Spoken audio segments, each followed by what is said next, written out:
부르시오. 아멘. 그 이름을 믿는 자, 그 이름을 부르는 자,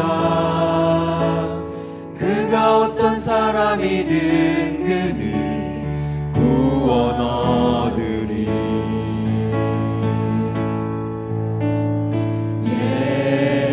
예수 예수 오 능력의 그 이름 예수 나 외쳐 부르네. 예수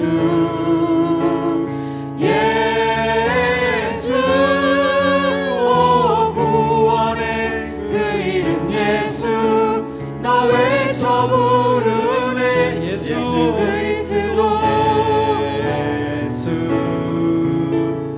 예수 오 능력의 그 이름 예수 나 외쳐 부르네. 예수 예수 오 구원의 그 이름 예수 나 외쳐 부르네. 예수 그리스도 슬픈 마음 있는 자, 슬픈 마음 있는 자, 몸과 영혼 병든 자, 누구든지 부르시오. 예수 이름 부르시오. 그 이름을 믿는 자, 그 이름을 부르는 자, 그가 어떤 사람이든 그는 구원 얻으리. 예수 예수 예수 오 능력의 그 이름 예수 나 외쳐 부르네. 예수 예수 예수 오 구원의 그 이름 예수 나 외쳐 부르네. 예수 그리스도 은과 금 내게 없으나 은과 금 내게 없으나 가진 건 너에게 주니 나 가진 것 너에게 주니. 능력의 이름 예수라 그 이름을 붙들으시오. 그 이름을 믿는 자, 그 이름을 외치는 자, 그가 어떤 사람이든 그는 주의 영광 보리라.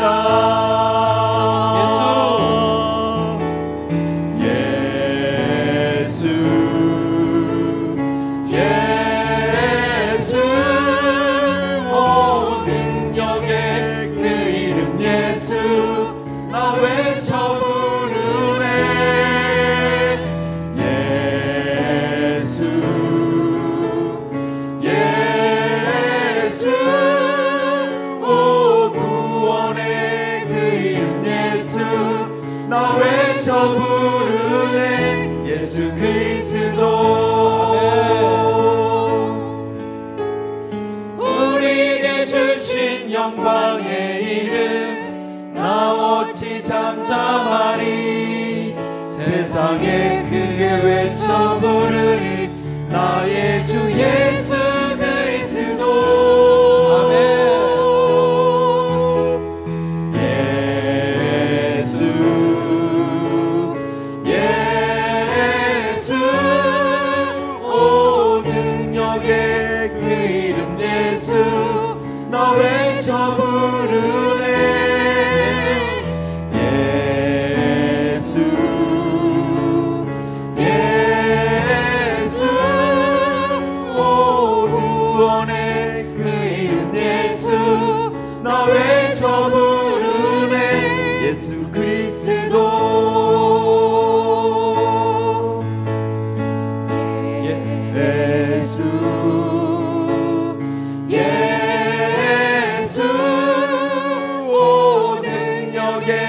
그 이름 예수 나 외쳐 부르네 예수 예수 오 구원의 그 이름 예수 나 외쳐 부르네 예수 그리스도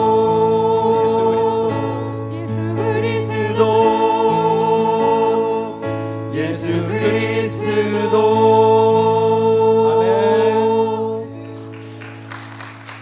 함께 눈을 감고 우리 기도하겠습니다. 이렇게 내 자신에게 물어봤습니다. 왜 금칠 예배를 드려야 할까?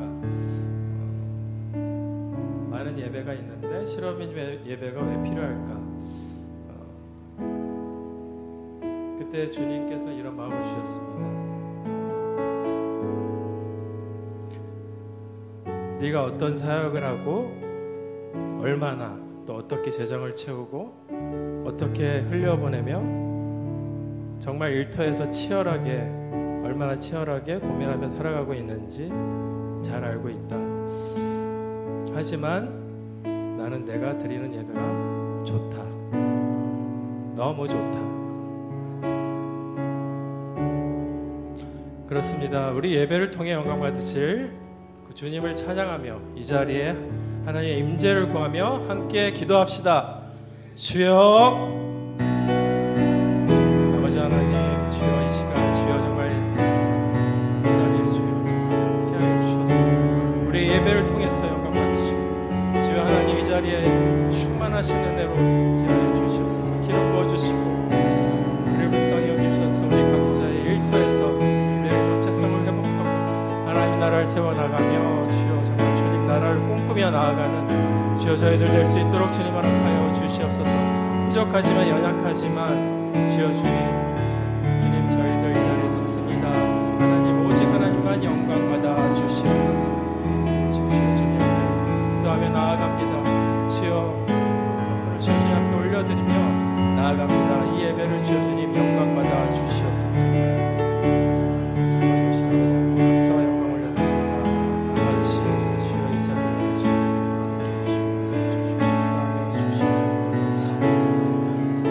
예배를 통해 영광 받으시기 합당하신 아버지 하나님, 그 하나님을 찬양합니다. 연약한 우리를 불쌍히 여겨주셔서 우리 각자의 일터에서 정말 우리가 정체성을 회복하고 정말 하나님 나라를 세워나가는 일꾼으로 세워주시옵소서. 진리의 영이신 보혜사 성령님 이 자리에 기름 부어주시고 함께하여 주셔서 주여 성령님 하나님의 임재가 가득한 예배로 주님께 영광 올려드리길 소망합니다. 감사와 영광 올려드리며 이 모든 말씀 살아서 역사하시는 예수님 이름으로 기도합니다. 아멘. 네, 장원성 목사님 오늘 말씀을 전해주실 텐데요. 특별한 순서가 마련되어 있습니다. 장 목사님께서 담당하시는 제자 일반 우리 식구들이 특별 찬양을 또 이렇게 준비하셨다고 합니다. 장 목사님과 함께 나와서 찬양해 주실 텐데요. 나오실 때 큰 박수로 환영하도록 하겠습니다.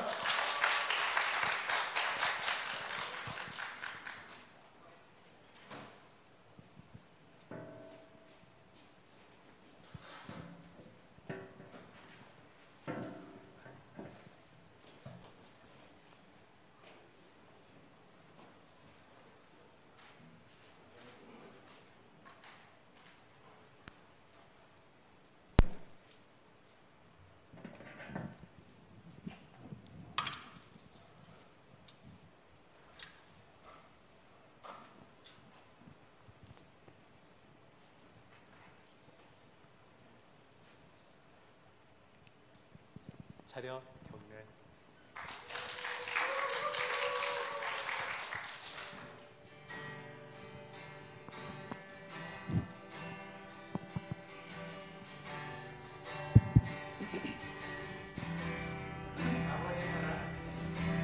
아버지 사랑 내가 노래해 아버지 은혜 내가 노래해 그 사랑 변함없으신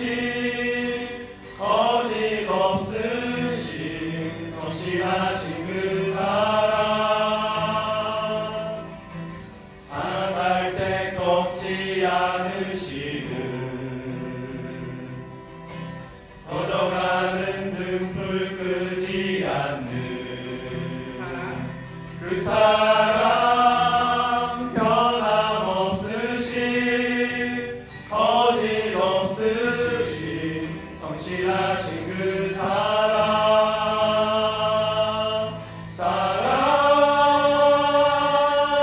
그 사랑 날 위해 죽으신 날 위해 다시 사신 예수 그리스도 다시 오실 그 사랑 죽음도 생명도 천사도 하늘의 어떤 권세도 끊을 수 없는 영원한 그 사랑 예수 그 사랑 날 위해 죽으신 날 위해 다시 사신 예수 그리스도 다시 오실 그 사랑 죽음도 생명도 천사도 하늘의 어떤 권세도 끊을 수 없는 영원한 그 사랑 예수 그 사랑 날 위해 죽으신 날 위해 다시 사신 예수 그리스도 다시 오실 그 사랑 죽음도 생명도 천사도 하늘의 어떤 권세도 끊을 수 없는 영원한 그 사랑 예수 영원한 그 사랑 예수 영원한 그 사랑 예수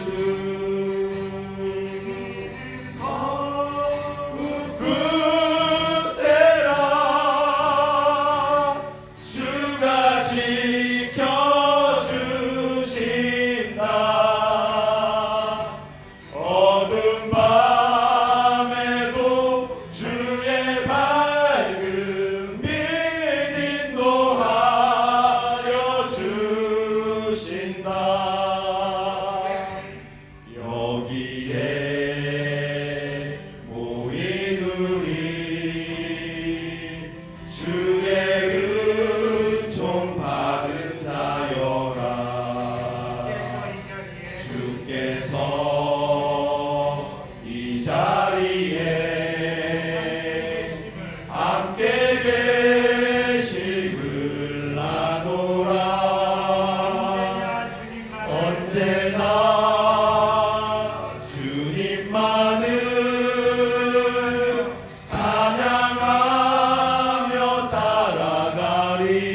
이러고 올라오려니까 되게 부끄럽네요. 네.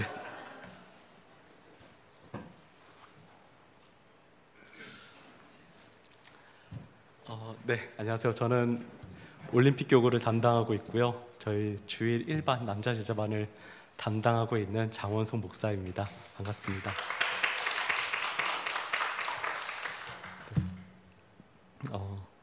오늘 말씀 함께 보도록 하겠습니다. 오늘 말씀은요, 사사기 4장의 말씀입니다. 사사기 4장 1절로 22절까지 말씀인데요.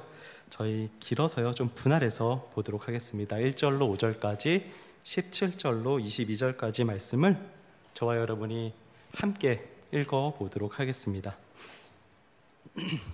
사사기 4장 1절로 5절 17절로 22절까지의 말씀입니다. 함께 합독하도록 하겠습니다. 에훗이 죽으니 이스라엘 자손이 또 여호와의 목전에 악을 행하매 여호와께서 하솔에게 통치하시는 가나안 왕 야빈의 손을 그들을 파셨으니 그의 군대 장관은 하루셋 학고임에 거주하는 시스라요. 야빈 왕은 철병거 900대가 있어 20년 동안 이스라엘 자손을 심히 학대하였으므로 이스라엘 자손이 여호와께 부르짖었더라. 그때에 아비도스의 아내 여선지자 드보라가 이스라엘의 사사가 되었는데 그는 에브라임 산지 라마와 베델 사일 드보라의 종려나무 아래 거주하였고 이스라엘 자손은 그에게 나아가 재판을 받더라. 17절 말씀입니다. 시스라가 걸어서 도망하여 겐 사람 헤벨의 아내 야엘의 장막에 이르렀으니 이는 하솔 왕 야빈과 겐 사람 헤벨의 집 사이에는 화평이 있음이라. 야엘이 나가 시스라를 영접하여 그에게 말하되 나의 주여 들어오소서 내게로 들어오시고 두려워하지 마소서 하매 그가 그 장막에 들어가니 야엘이 이불로 그를 덮으니라. 시스라가 그에게 말하되 청하노니 내게 물을 조금 마시게 하라. 내가 목이 마르다 하매 우유 부대를 열어 그에게 마시게 하고 그를 덮으니 그가 또 이르되 장막 문에 섰더라. 만일 사람이 와서 내게 묻기를 여기 어떤 사람이 있느냐 하거든 너는 없다 하라 하고 그가 깊이 잠드니 헤벨의 아내 야엘이 장막 말뚝을 가지고 손에 방망이를 들고 그에게로 가만히 가서 말뚝을 그의 관자놀이에 박으며 발뚝이 꿰뚫고 땅에 박히니 그가 기절하여 죽으니라. 발락이 시스라를 추격할 때에 야엘이 나가서 그를 맞아 그에게 이르되 오라 내가 찾는 그 사람을 내가 내게 보이리라 하매 발락이 그에게 들어가 보니 시스라가 엎드러져 죽었고 말뚝이 그의 관자놀이에 박혔더라. 아멘.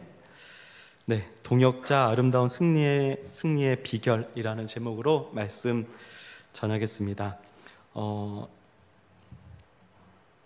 제가 오늘 말씀을 준비하면서요 한 가지 생각했던 것 중에 하나가 앞서 우리 김은규 집사님께서도 말씀하셨지만 우리가 왜 여기 와서 예배를 드리냐라는 건 것 같습니다. 제가 예전 교회에서 저는 전문인 선교회를 담당을 했었어요. 그러다 보니까 그 교회는 사실 그 부서는 있는데 전문인 선교가 아직 구성되어 있지 않았던 교회였습니다.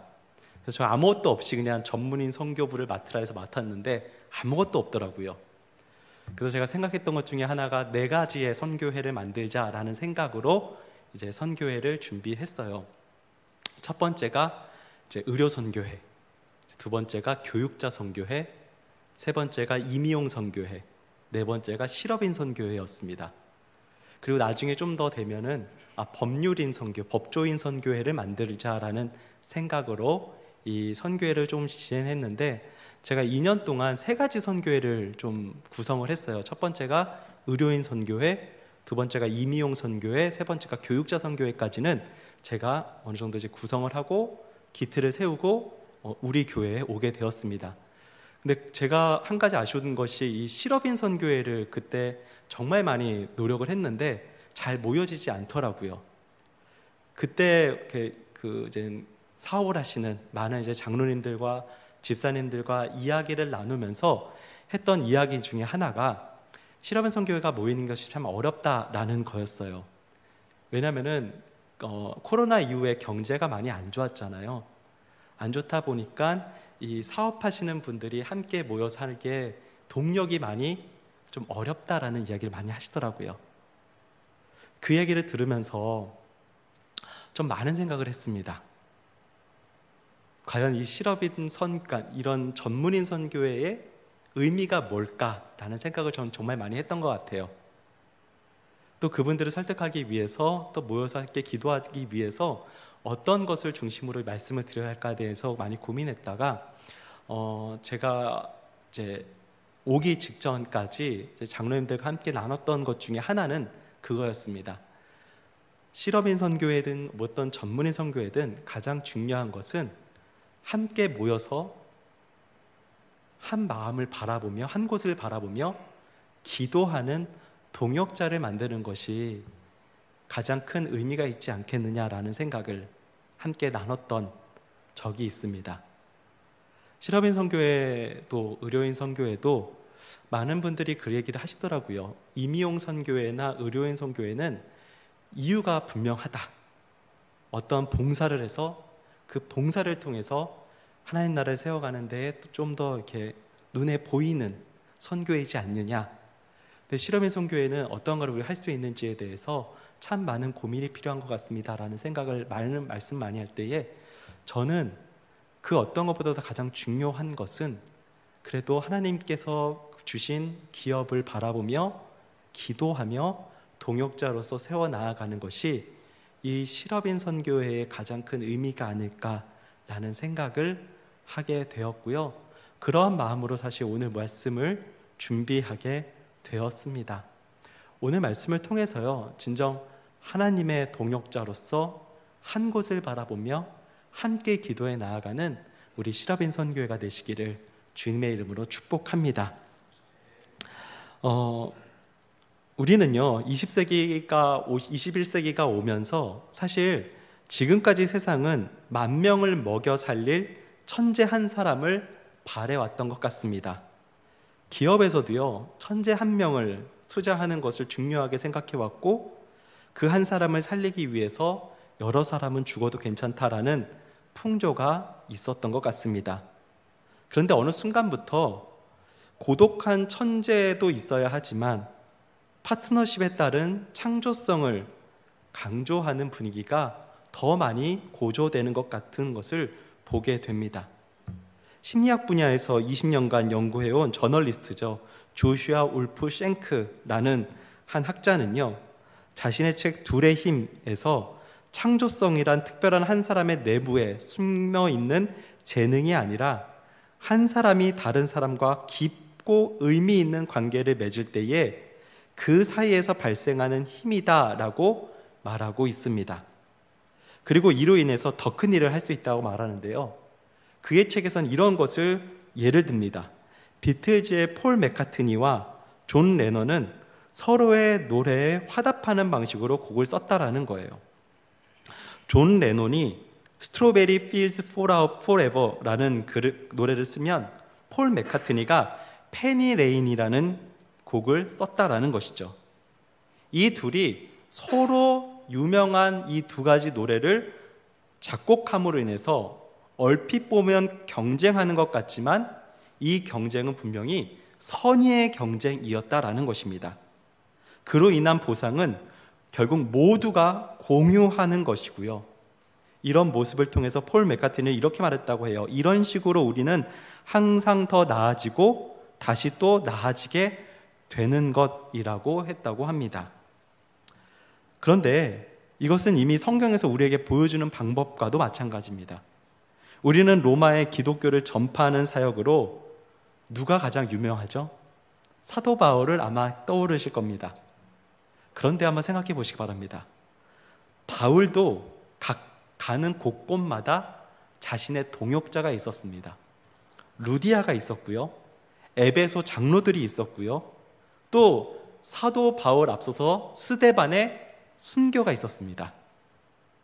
무엇 하나 단 한 사람이라도 빠진다면 결코 바울이라는 인물이 하나님의 사역을 온전히 세울 수 없었다라는 것을 바울 자신도 기억하고 있고요, 우리도 알고 있다라는 것이죠.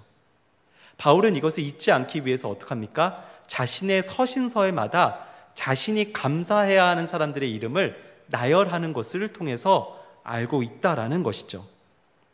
오늘의 본문인 사사기도 마찬가지예요. 사실 사사기 하면 우리에게 기억 남는 사람들은 대부분 삼갈, 에훗, 드보라, 삼손과 같은 영웅적인 어떠한 사람들입니다. 그들이 모든 사역을 한 것처럼 보여져요.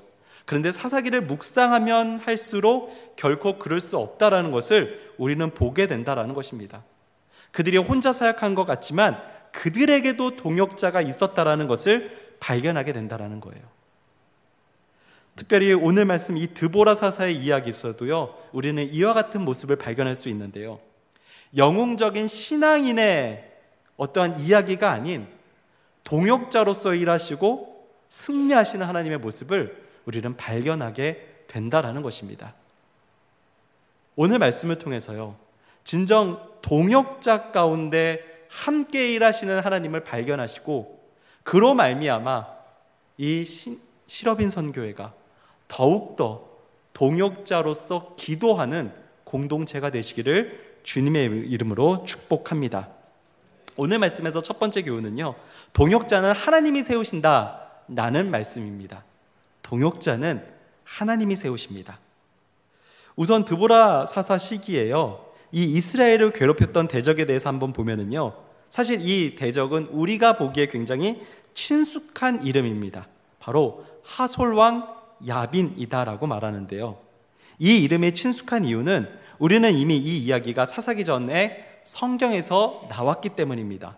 여호수아 11장을 보면은요, 1절에 이렇게 기록되어 있는데 하솔왕 야빈이 이 소식을 듣고 라고 말합니다.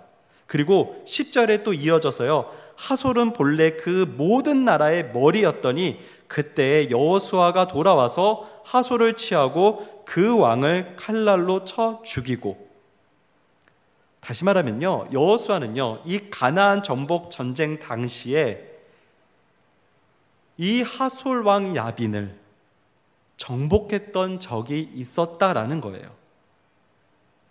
여호수아 시대 때 이미 이 하솔 왕은 이미 이스라엘 백성들에게 완전히 끝났던 나라였음을 우리는 이 성경의 기록을 통해서 알 수 있습니다.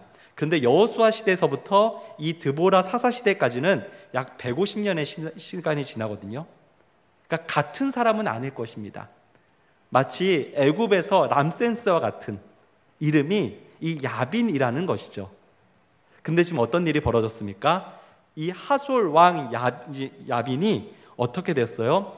여호수아를 때 정복당했던 그 나라가 이제는 다시금 번성하여서 이스라엘을 정복하고 있다라는 것입니다. 그렇다면 어떻게 정복하고 있을까요? 자신의 조상들의 역사는 이스라엘에게 전복되었던 역사입니다.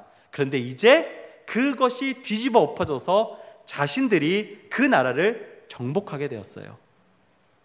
역사를 알고 있는 하솔에서는 분명히 이스라엘을 극도록 싫어하며 극도록 박해했을 것입니다. 그래서 오늘 말씀을 보면요, 이렇게 적혀져 있죠. 심히 학대하였다라고 적혀져 있습니다. 이것은 어쩌면 너무나도 당연한 것일 거예요. 더 나아가서 하솔왕 야빈은 철병거가 900대나 가지고 있는 최강의 군사력을 자랑하고 있습니다. 철병거라 함은 현재 우리가 이해할 때는 탱크와 같은 것이죠.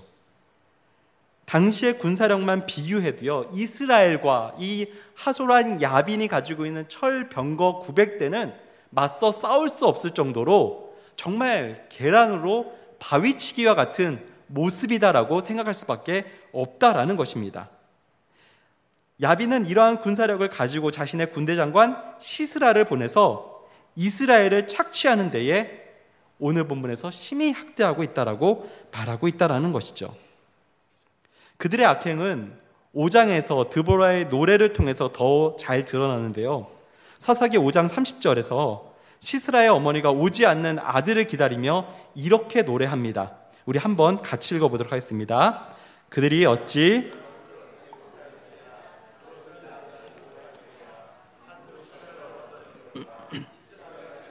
노력하였으니 그것은 수놓은 채색옷이로다.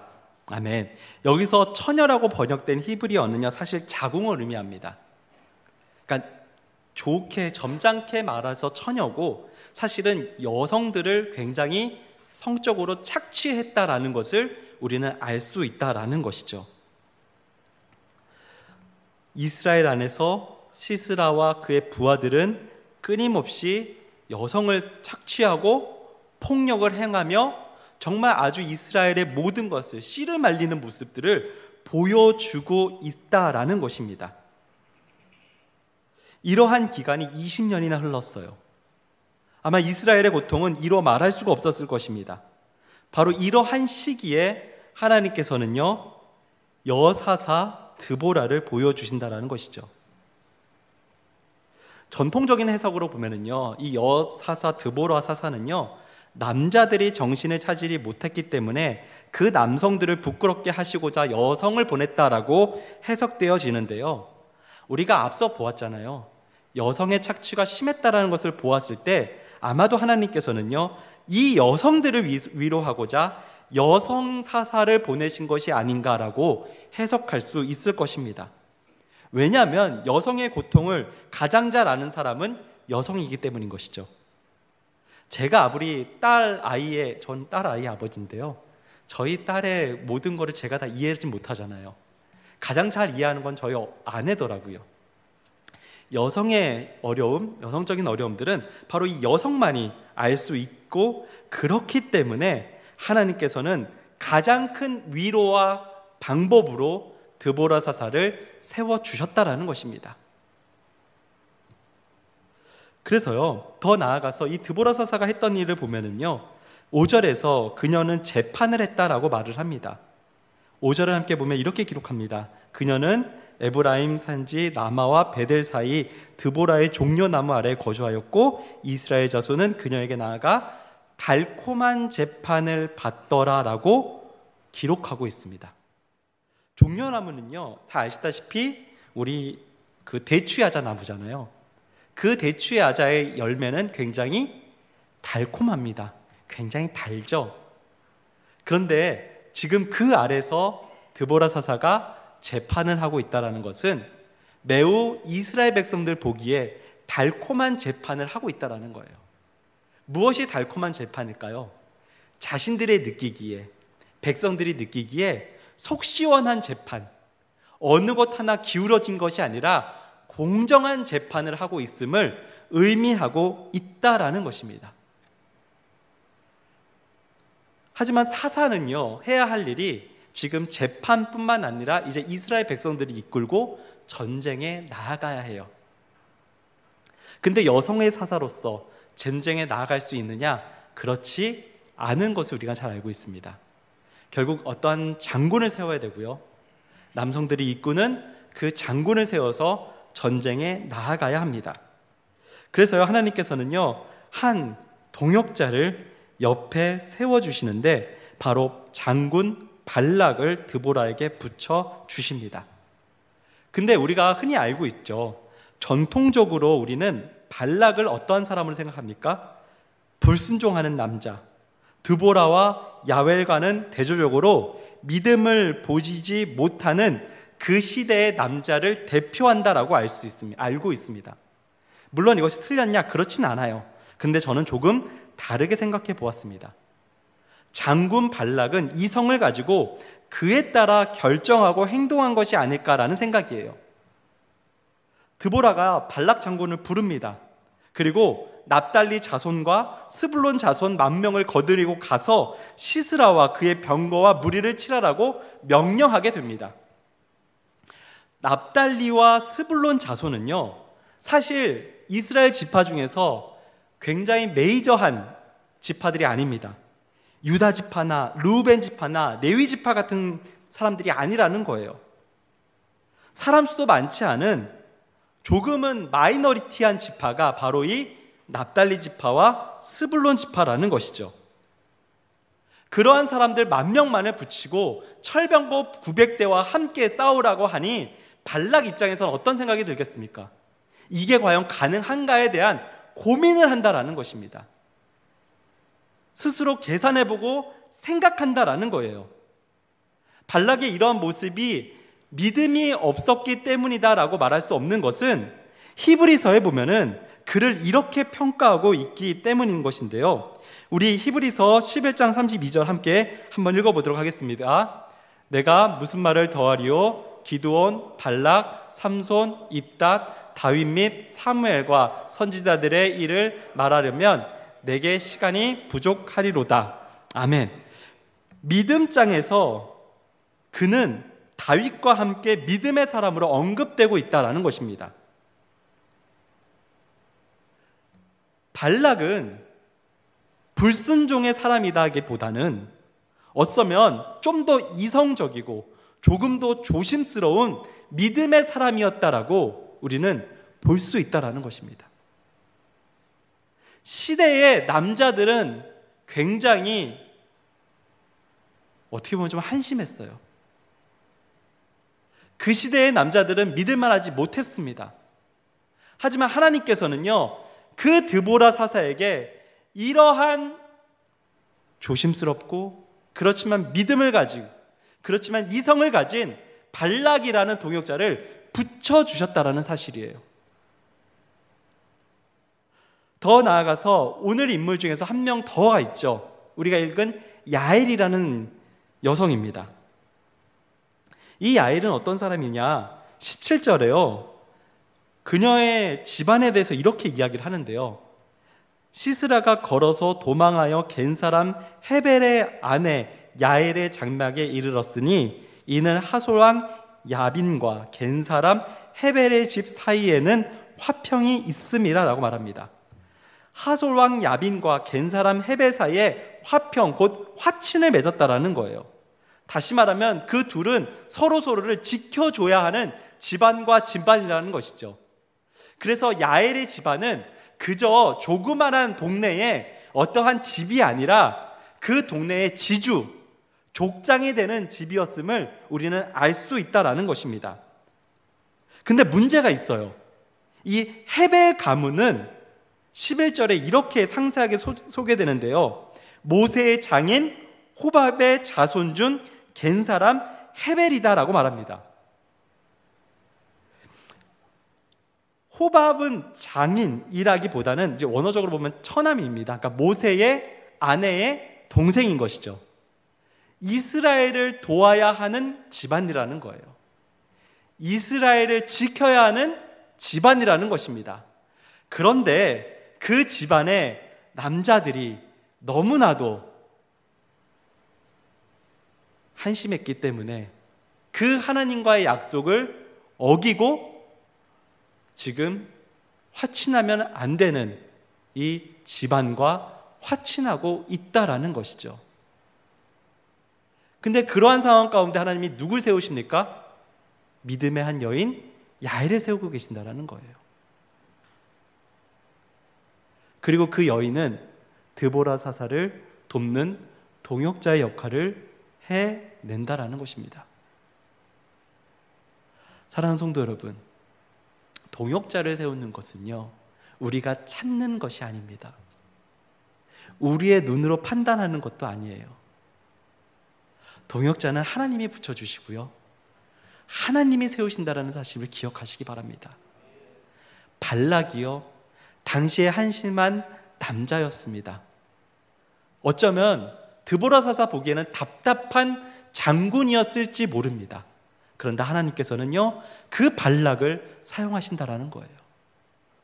야엘이라는 여자는요, 정말 답답한, 그래서는 안 되는 이스라엘을 배신한 집안의 여성이었다라는 것입니다. 여성이 그렇게 힘을 줄 수 없는 그곳 가운데, 배신한 집안 가운데 한 여인을 드보라 사사의 동역자로 세워주셨다라는 것이에요. 이성적으로 생각했을 때, 우리가 바라봤을 때 결코 동역자로 함께해서는 안 되는 사람을 하나님께서는 붙여주시고 우리의 생각과 판단을 뛰어넘도록 그 사람을 사용하고 계심을 기억하시기 바랍니다. 내 주위에 있는 사람 한번 돌아보세요. 저 사람은 안 될 거야 라고 생각하십니까? 과연 하나님은 그렇게 생각하실까요? 저 사람이 나에게 무슨 도움이 되겠어 라고 생각하시나요? 하나님은 그렇게 생각하지 않으실 줄로 믿습니다. 내 곁에 있는 사람, 나에게 붙여준 그 누구라도 하나님이 그 사람과 함께 하신다면, 하나님이 나에게 붙여준 사람이라 생각하시고 끊임없이 그 사람과 함께 동역해 나아가시기 바랍니다. 두 번째, 오늘 말씀은요, 우리에게 한 곳을 함께 바라보는 사람과 하나님께서는 최후 승리를 이루신다라고 말씀하고 계십니다. 발락이요, 전쟁에 나아갔습니다. 아무리 생각해도 10,000대 철병거 900대는 게임이 되지 않습니다. 특별히 기손강이라고 해요. 이때는 건기입니다. 다시 말하면 비가 내리지 않을 때였어요. 어떻습니까? 강물에 물이 말랐기 때문에 철병거가 다니기에 너무나도 좋은 상황입니다. 그렇다면 더욱더 강은 어느 정도 평지이고 강물이 없기 때문에요, 철병거가 다니기에는 너무 좋은 환경이 되어버린 것이죠. 그런데 10,000명을 가지고 싸운다, 이거는 이성적으로 보면 정말 불가능한 일에 가깝습니다. 그런데 오늘 말씀은 이렇게 기록하고 있어요. 4장 15절의 말씀인데요, 여호와께서 발락 앞에서 시스라와 그의 모든 병거와 그의 온 군대를 칼날로 혼란에 빠지게 하시매 시스라가 병거에서 내려 걸어서 도망한지라. 칼날로 혼란에 빠지게 하시매 라는 말이 정말 무슨 말일까 가만히 고민하고 있을 때요, 다음 장 사사기 5장 21절에 정말 드보라의 노래에서 이런 말이 나옵니다. 21절 말씀에요, 기송강은 그 무리를 표류시켰으니. 아멘. 무슨 말입니까? 건기에 비가 내려 강물이 불어나기 시작했다는 것입니다. 비가 내리지 않을 때예요. 비가 내립니다. 갑자기 물이 차오르기 시작해요. 어떤 일이 벌어질까요? 철병거가 바퀴에 빠져 움직이지 않게 되는 것입니다. 900대라는 대는 철병거가 있지만 움직이지 못하고 그곳에 빠지게 되면 그저 900명의 사람, 많아봤자 1,800명의 사람만이 남게 된다라는 것이죠. 결국 하나님은 10,000명으로 절대 불가능해 보이는 싸움 가운데 역사하셔서 그 철병거를 승리케 하신다라는 사실입니다. 더 나아가서 이 시스라는 결국 도망갔죠. 그리고 야엘의 집에 들어가게 됩니다. 어떤 일이 있었죠? 야엘에게 도움을 요청하고 야엘은 편히 쉴 수 있도록 도와주었습니다. 그런데 우리는 잘 알고 있어요. 야엘이 방망이랑 이 말뚝을 손에 쥐고 죽였다라는 걸 알고 계시잖아요. 어떻게 이것이 가능했냐? 당시에 이 천막을 치고 텐트를 치는 것은 사실은 남자의 일이라기보다는 그 집안의 여성의 일이었다고 합니다. 그렇기 때문에 야엘의 입장에서 정확하게 관자놀이에 대고 이 망치질을 하는 것이 너무나도 어려운 일이 아니었다라는 것이에요. 자고 있을 때 야엘은 자신이 할 수 있는 가장 중요한 역할을 그곳에서 하게 되었다라는 것입니다. 하나님께서 한 곳을 바라보게 하시니 모든 동역자가 힘을 합쳐서 승리하는 모습을 오늘 말씀을 통해서 보여주고 계신다라는 사실입니다. 실업인 선교회로 모이셨죠. 어떠한 것을 바라보시면서 기도하시고 교제하고 계시나요? 우리의 시선은 오직 여호와 하나님의 승리에만 맞추시기 바라요. 드보라서서의 이 내용은 오직 한 가지였습니다. 하나님이 말씀하시고 하나님이 말씀하신 그곳을 바라보며 나아갈 때에 하나님께서는요, 기손강을 표류시키시고요, 야엘의 손에 말뚝을 들게 하사 진정한 승리를 보여주신다라는 사실입니다. 한 곳을 바라보고 한 동역자와 함께 힘을 다하여 나아갈 때에 하나님은 승리해 주시되 완전한 승리를 우리에게 보여주시는 줄로 믿습니다. 말씀을 마칩니다. 세상은 우리에게 끊임없이 어려운 것을 이야기합니다. 동역자가 아니다, 경쟁이 더 중요하다라고 이야기를 합니다. 하지만 우리에게 정말 필요한 것은 같은 곳을 바라보는 동역자인 줄로 믿습니다. 그럴 때에 경쟁을 뛰어넘어 모두가 함께 잘 되는 하나님의 나라가 펼쳐질 줄로 믿습니다. 이 실업인은 선교회의 모임 가운데 진정 이러한 마음을 가지고, 한 마음을 가지고 우리 나라를 위해서, 또 나에게 맡겨주신 기업을 위해서, 또 우리나라의 경제를 위해서 함께 기도해 주시기 바랍니다. 그때에 우리 주님께서는 자신의 위대한 승리를 우리 교회를 통하여서, 이 실업인 금칠 예배를 통하여서, 또 여기 계시는 우리 모든 실업인들을 통하여서 이루어 가실 줄로 믿습니다. 이 시간 함께 우리 한 가지 놓고 기도하기 원하는데요. 주님, 우리 금칠 예배로 나왔습니다. 주님, 우리를 붙들어 주시고 우리와 함께하여 주시옵소서. 우리가 하나님 나라만을 바라보며 기도할 때에 주님, 나에게 맡겨진 사명 가운데, 기업 가운데, 우리 나라 가운데 하나님의 승리를 허락하여 달라고, 우리 함께 동역자의 마음으로 정말 이 금칠 예배가, 실업인 선교회가 더욱더 하나 되게 해달라고 이 시간 주여 한번 외치고 함께 기도하도록 하겠습니다. 주여, 사랑의 주님의 시간 온전히 기도하기 원합니다. 아버지, 우리로 하여금 금칠 예배로 아버지여 불러주심에 감사합니다. 아버지, 이것을 통하여서 우리가 더욱더 동역자를 만나게 하여 주시옵소서. 동역자로 붙들어 주시옵소서.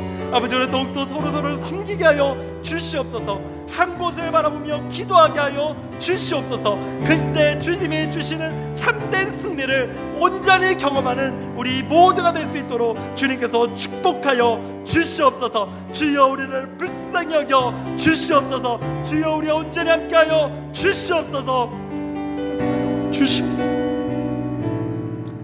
사랑의 주님, 우리 실업인 선교회 금칠 예배 가운데 함께해 주심을 믿습니다. 아버지, 이것을 통하여서 우리가 한 곳을 바라보는, 하나님 나라를 바라보는 동역자들을 세워 주시옵소서. 우리가 서로가 서로를 위해서 기도하는 공동체 되게 하여 주시옵소서. 서로가 서로를 위해서 더욱더 섬기는 공동체 되게 하여 주시옵소서. 그럴 때에 주님, 우리의 가정 가운데, 주님께서 맡겨주신 기업 가운데, 또한 우리나라 가운데 하나님의 승리를 경험하게 하여 주시옵소서. 하나님이 주시는 참된 번영을 누리는 우리 모든 실업인들 다 될 수 있도록 주님께서 축복하여 주시옵소서. 이제는 우리 주 예수 그리스도의 은혜와 하나님의 크신 사랑하심과 성령님의 감동 감화 교통 충만하신 역사하심이, 동역자 그 아름다운 승리의 비결을 붙들며 오늘 하루도 주님의 나라를 바라보며 걸어가기로 결단해 나아가는, 여기 고개 숙인 우리 모든 실업인 선교회 회원분들 한 사람 한 사람 머리 위에, 또 우리 회원분들의 모든 기업들 머리 위에 영원토록 함께 하시기를 간절히 축원하옵나이다. 아멘.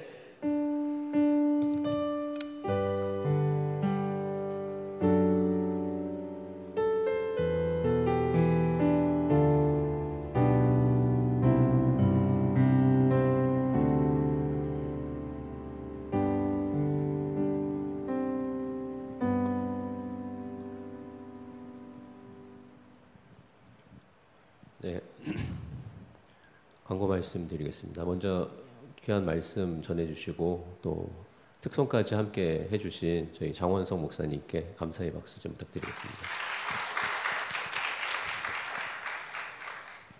저희 오늘 귀한 말씀 주셨는데요. 이렇게 앞에 저희 또 동역자분들께서 앉아 계시니까 아주 뭐 든든합니다. 예. 뭐 잠깐 말씀드리면 저희가 이제 특송을 하기로 작정을 하고 준비를 했는데 사실 이렇게 10명의 제자분들이 이 자리에 모인다라는 게 쉽지가 않았습니다. 각자의 또 사정이 있었고 또 안 되는 줄로 알고 이제 했는데 정말 하나님께서 오늘 이루신다라는 목사님 말씀처럼 어떤 연유로 이렇게 이 자리에 오시게 됐는지는 모르겠지만 분명한 것은 하나님께서 특성 받기를 기뻐하시고 이 자리를 만들어 주셨을 거라고 믿습니다. 그래서 뭐 제자반 저도 이제 속해 있기 때문에 그런 또 기쁨도 있고요. 또 오늘 이렇게 함께 나누게 된 부분에 대한 또 감사와 기쁨이 있습니다. 오늘이 이제 6월 달인데요. 한참 지난 것 같은데 6월 첫 주입니다. 저희 예배 시간이 6월 달 저희 실업인 선교회가 이제 신방이 시작이 됩니다. 다음 주부터 금요일을 시작으로 해서 저희 신성호 장로님 신방을 시작을 하고 그다음에 저희 또 강영 권사님, 정영무 집사님 그 베델집과 저희가 예정이 되어 있고요. 마지막 주차에 아직 시간이 좀 남아 있습니다. 아마 그 7월 달로 넘어가게 되면 미션 트립이나 이런 일정들이 있어서 목사님들 일정이 좀 어려우실 것 같고요. 가능하신 분들은 이제 6월 말일 그 마지막 주차에 말씀을 해주시면 준비를 해서 진행을 했으면 좋겠습니다. 네, 프로그램 화면 좀 띄워주십시오. 네, 클릭해 주시면 됩니다. 네. 방은 6개가 만들어졌는데요. 이제 6월 달 한 달 동안 나눔을 하시게 될 이제 그룹이거든요. 첫 번째 김영숙 권사님 요즘에 이쪽에 앉아 계십니다. 그 번호판 준비 혹시 안 되셨을까요? 네. 그리고 황희성 집사님, 상그룹의 이희경 집사님, 사그룹의 김혜정 권사님 계시고 장현석 안수 집사님하고 박윤희 집사님은 같이 오늘은 합쳐서 말씀을 나눠주시는 걸로 하겠습니다. 네. 지금 55분인데요. 20분까지 나눠주시고 정리하시고 올라가시는 걸로 하겠습니다. 그리고 저희 제자반은 오늘 그 단체 촬영이 있습니다. 가지 마시고 목사님도 같이 이쪽에서 사진 좀 촬영하도록 하겠습니다. 감사합니다.